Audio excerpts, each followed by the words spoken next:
Hey guys, back doing another video for you. So today I am out here in the back country of my home, and I am going to show you guys basically how to make a quick emergency teepee shelter. In my opinion, this is a emergency shelter. It requires a little skill and requires a little bit of tools. And the only tools that it requires is parachute cord and a saw. And sometimes this type of teepee shelter doesn't even require a saw, but we'll get to that here in a little bit. So basically this, in my opinion, to me, would be a practical shelter if you had to set up a shelter in a emergency situation. Because to me, it doesn't require very much knowledge or skill. It only requires a saw, and not even that, but doesn't even have to require a saw. All you might need is just parachute cord just to even do this, to get the base of it started. Now, for demonstration purposes, I'm going to show you how to make the base of the teepee shelter, and then I'll explain to you what you can do after you get the base made. But yeah, so in my opinion, this would be an easy shelter, and this is one of the ones I learned how to make in the beginning of my bushcraft learning experience, and I figured, well, heck, you know what, I can share this with you guys. So, but yeah. Alright, so I'm going to take you over here and we'll get on with it. So, okay, so right here I have 3 logs, and they're all about the same length. They're a little thicker than they have to be, but for demonstration purposes, this is what I have. And these are actually ones that I have sitting around here. These are just like old branches, and they don't have to be this thick. But for demonstration purposes, that's what I have, and we're going to use it.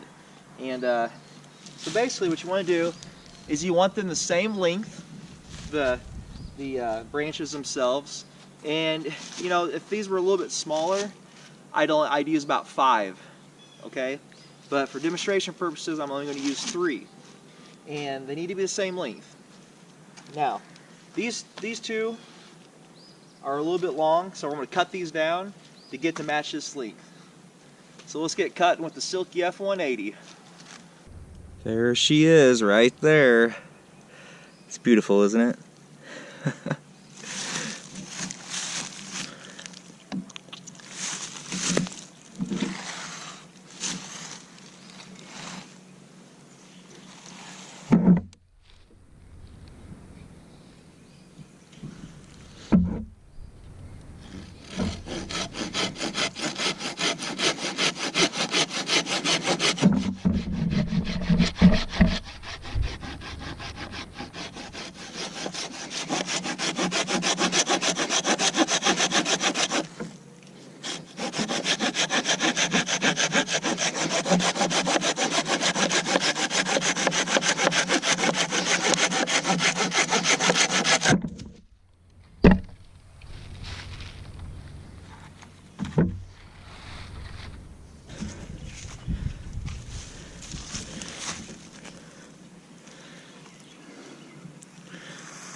I got pink parachute cord because pink parachute cord, you'll be able to see what I'm doing.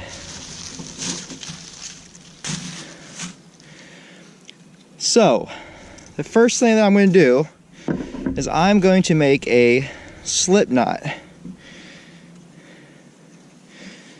I'm going to do it like that. And then I'm going to bring this loop around here. There we go. We got a slip knot. Just like such.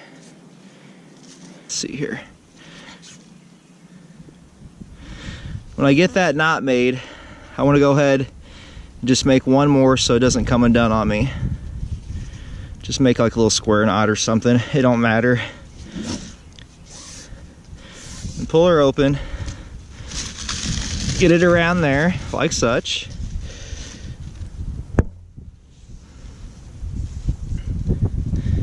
Okay. I'll pull it tight. Okay. And you don't got, maybe about that far from the top. It don't really matter. I get a little knot there, so I might go a little, maybe just a little farther below that. Okay. So I got it pulled tight. Now this don't gotta take rocket science. Basically what I do is I just wrap it. I don't know a whole lot of knots, so just enough to keep it from going anywhere is basically all you gotta do. Like I said, it's just temporary shelter. So, I mean, it's not too difficult. So I just make like a square knot or something, nothing. Make a couple square knots. Like you're tying your shoe. Okay, and that's it. Okay.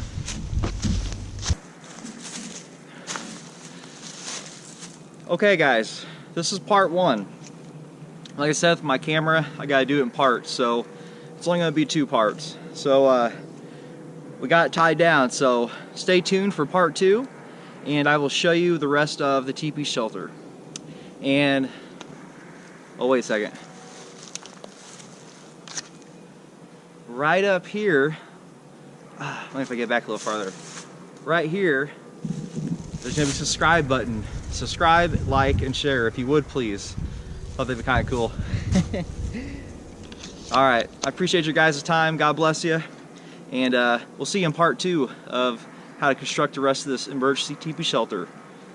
Cheers.